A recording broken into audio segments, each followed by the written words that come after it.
Assalamualaikum warahmatullahi wabarakatuh. Ketemu lagi dengan kami di channel Linan Kito bersama saya Salinan pada pembelajaran jarak jauh SMA Negeri 1 Cipunde.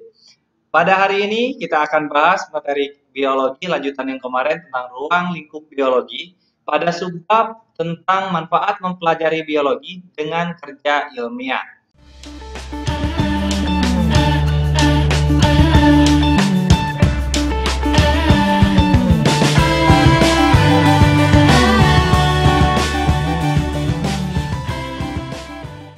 Baiklah, kita bahas materi kita yang pertama yaitu manfaat biologi. Nah, di dalam mempelajari biologi ada alasan yang sangat kuat kenapa biologi ini terus dikembangkan dan terus dipelajari.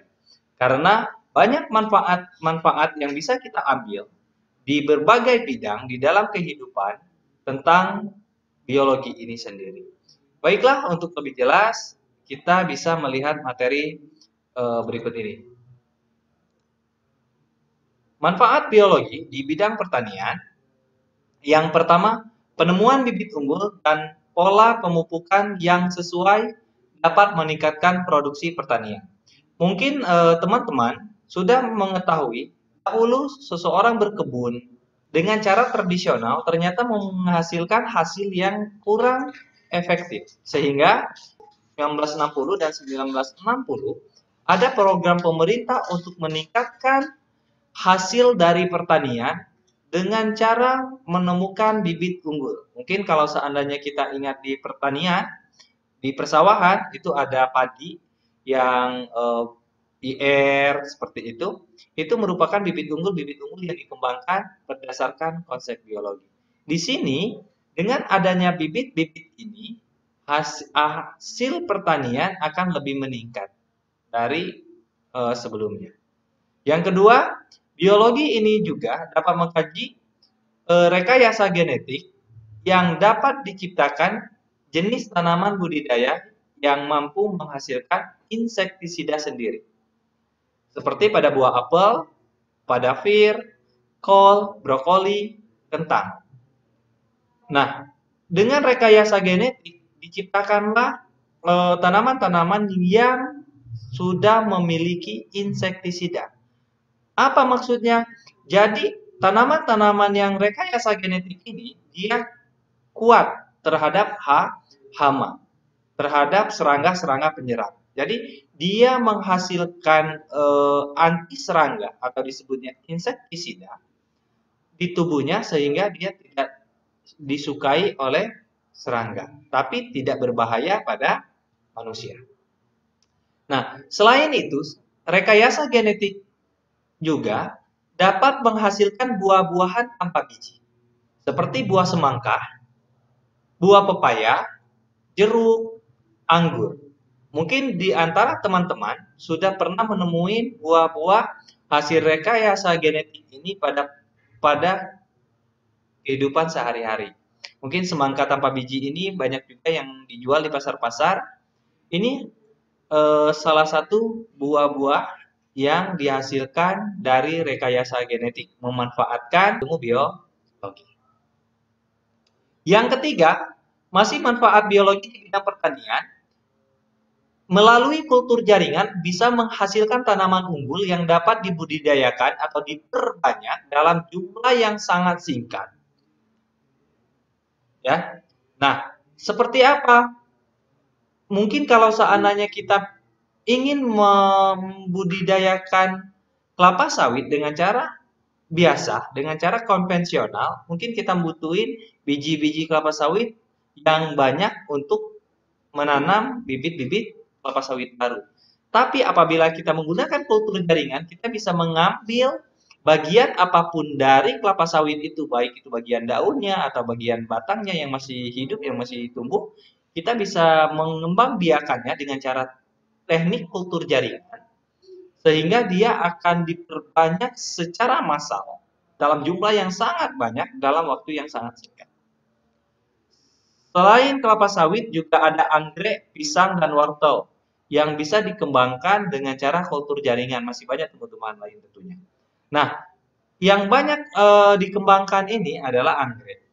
Mungkin ada beberapa anggrek langka yang ditemukan di Kalimantan, di Sumatera. Karena dia sangat langka, makanya para ilmuwan bisa melakukan kultur jaringan anggrek ini, makanya para ilmuwan dapat melakukan perkembangbiakan anggrek ini dengan cara kultur jaringan. Nah, artinya dengan materi biologi ini kita dapat memperbanyak anggrek-anggrek langka untuk menghindarinya dari kepunahan. Ini tentu saja manfaat dari biologi. Oke, selain pada pertanian, biologi ini sangat bermanfaat pada industri makanan. Ya, pemanfaatan beberapa jenis organisme dalam industri makanan sehingga makanan yang dihasilkan bersifat tahan lama, memiliki rasa yang disukai serta memiliki nilai ekonomi yang tinggi. Contoh, ada nata de coco. Nata de coco ini sendiri kita tahu dia terbuat dari air kelapa. Kemudian dia dikasih bakteri sehingga menghasilkan nata de coco. Tadi air kelapa yang memiliki nilai ekonomi yang rendah, dia akan menghasilkan nilai ekonominya yang tinggi. Memiliki cita rasa yang enak dan nilai gizi yang sangat baik. Kemudian ada roti. Roti ini terbuat dari tepung, kemudian dikasih juga jamur, ya, sehingga jamur ini bisa membantu proses dalam pembuatan roti yang dari tepung tadi, biar rotinya bisa mengembang. Kemudian kita juga mengenal pada industri keju, kemudian secara konvensional juga ditemukan tempe yang memanfaatkan mikroorganisme tape atau dalam bahasa Sundanya peyem, kemudian kecap dan anggur. Anggur di sini bukan buah tapi anggur yang hasil fermentasi buah anggur. Jadi buah anggur yang difermentasikan sehingga menjadi produk anggur. Seperti itu.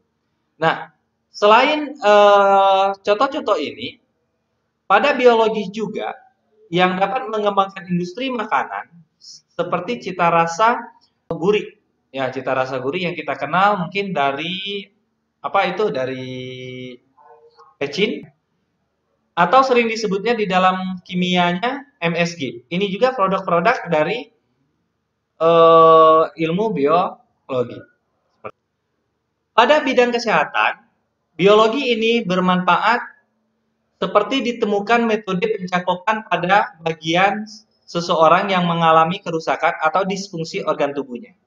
Contoh, pada beberapa tahun yang lalu, ada kasus seorang istri yang disiram pakai air keras oleh suaminya, sehingga mukanya hancur, tapi sang dokter untuk mengembalikan wajah sang istri ini, melakukan pencangkokan wajah, kulit wajah, dengan cara mengambil kulit bagian paha, kemudian dilakukan pencangkokan untuk wajah pada kulit bagian wajah. Yang kedua, dipelajarinya berbagai macam virus atau virologi untuk membantu manusia untuk menciptakan berbagai vaksin dari virus itu sendiri. Nah, ini yang lagi fenomenal sekarang, kita kenal ada virus COVID-19. Kita tahu COVID-19 ini susah untuk menemukan obatnya. Nah, bagaimana cara untuk mengobati COVID-19 atau untuk menghindari COVID-19? Ya, obatnya itu sendiri harus diciptakan dari virus itu sendiri. Makanya untuk mengobati COVID-19 akan dibuatlah vaksinnya dari virus COVID-19 itu sendiri yang sudah dilemahkan. Artinya dengan kita mempelajari biologi ini, kita tahu tentang virus dan kita tahu tentang bagaimana cara mencegah dan mengobati virus itu sendiri. Yang ketiga, penemuan teknik tabung bayi membantu masalah pasangan suami istri yang tidak memiliki keturunan.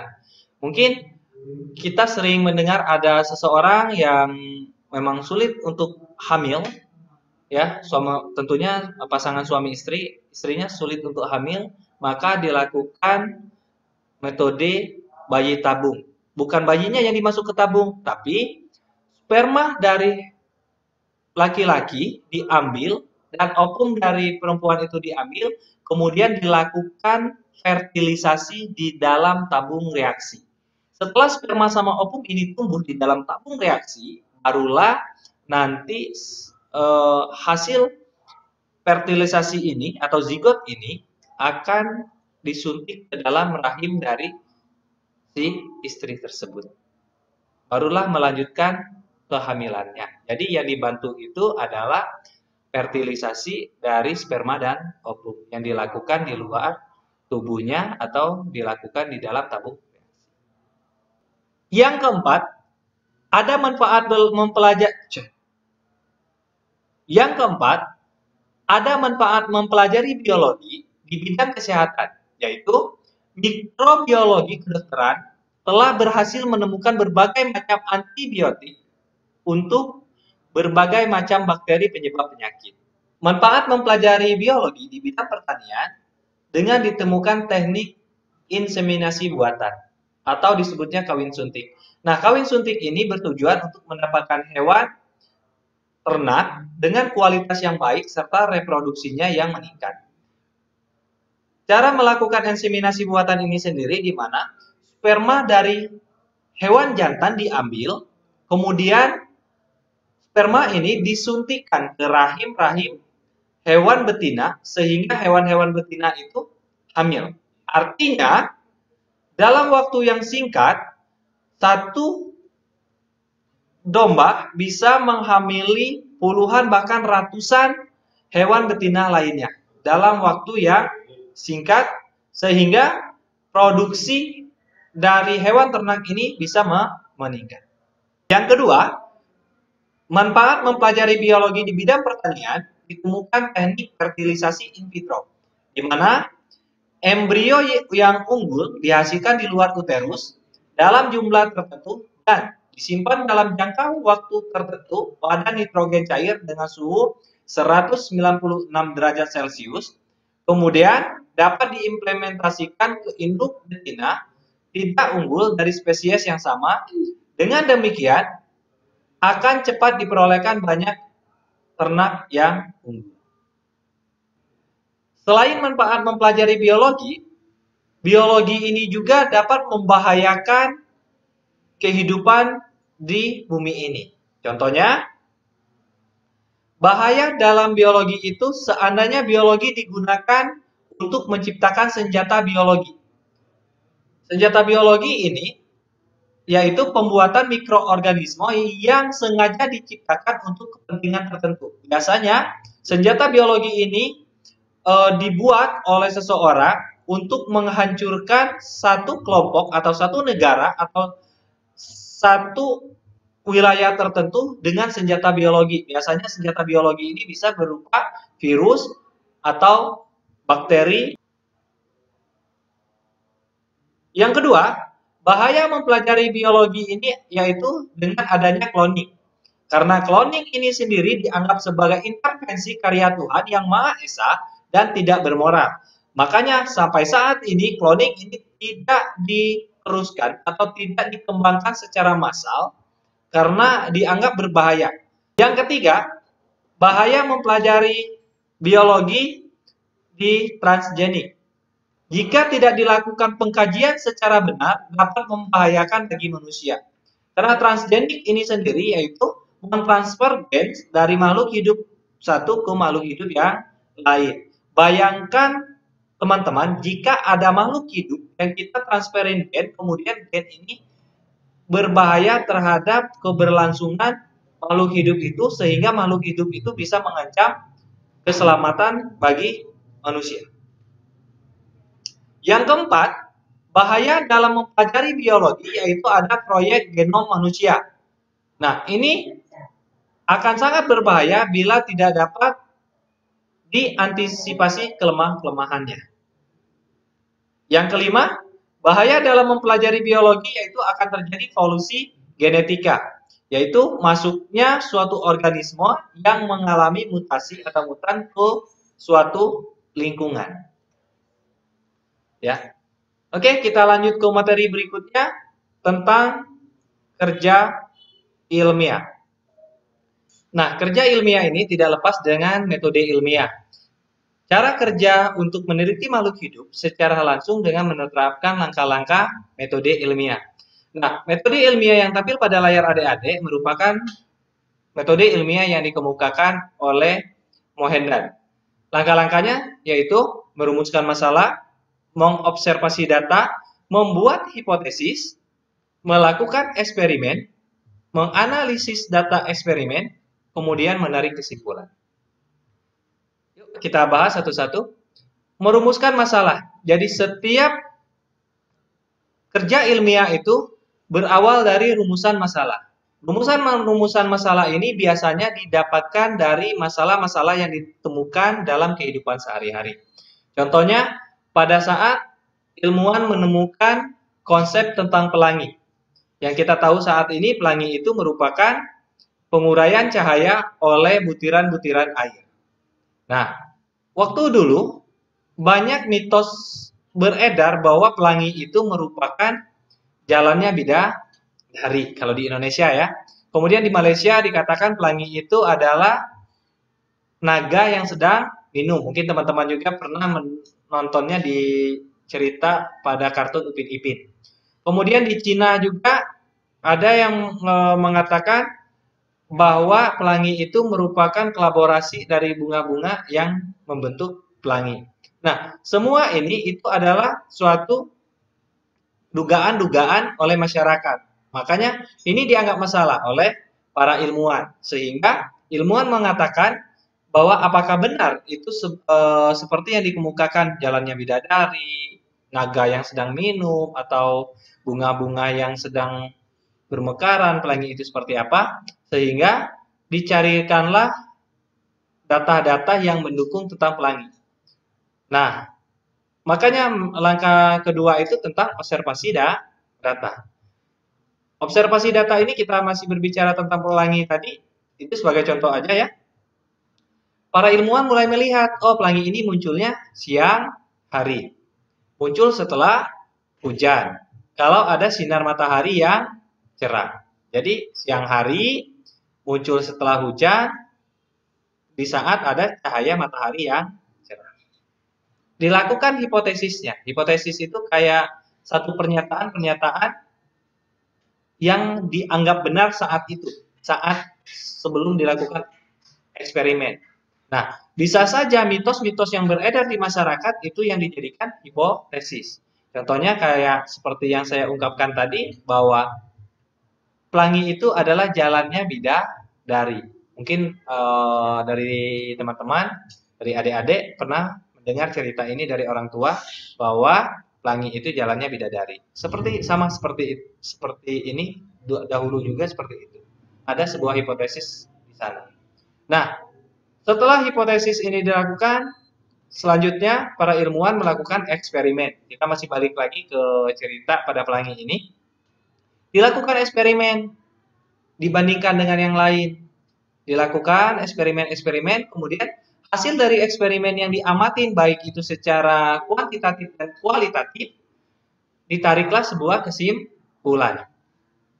Ternyata tadi hasil eksperimen membuktikan bahwa pelangi ini muncul setelah ada hujan dan cahayanya yang cerah. Nah, di sini data ini dianalisa. Setelah dianalisa, ditariklah kesimpulan. Kesimpulannya bahwa pelangi itu bukanlah jalan bidadari, tapi pelangi itu adalah penguraian cahaya sinar matahari oleh tetesan air hujan. Makanya terbentuk sebuah pelangi seperti itu. Mungkin ada contoh-contoh lain tentang metode ilmiah sehingga tadinya sebuah mitos, mungkin tadinya cuma sebuah dugaan, sehingga menjadi sebuah kesimpulan yang bersifat ilmiah. Oke, kita lanjut ke materi berikutnya. Dalam menjalankan metode ilmiah, seseorang atau ilmuwan itu harus mempunyai sikap ilmiah. Apa saja sikap ilmiah yang harus dimiliki? Yang pertama, mempunyai rasa ingin tahu yang tinggi. Ya, kalau seorang ilmuwan dia tidak mempunyai rasa ingin tahu yang tinggi juga bahaya. Seandainya dia melihat ada satu fenomena yang terjadi di lingkungan, kemudian dia biasa-biasa aja, tidak tergerak untuk melakukan penelitian, tidak tergerak untuk menyelidiki, tidak tergerak untuk melakukan eksperimen. Jadi sangat dibutuhkan rasa ingin tahu untuk orang-orang yang berpikir ilmiah, untuk sikap-sikap ilmiah. Ya. Yang kedua, sikap ilmiah itu yaitu jujur. Memang seorang ilmuwan itu harus jujur. Seandainya dia menemukan satu konsep, seandainya dia menemukan satu ilmu yang baru, dia harus kemukakan ke orang lain. Untuk apa kejujuran ini? Untuk bisa memanfaatkan ilmu itu menjadi hak milik umum.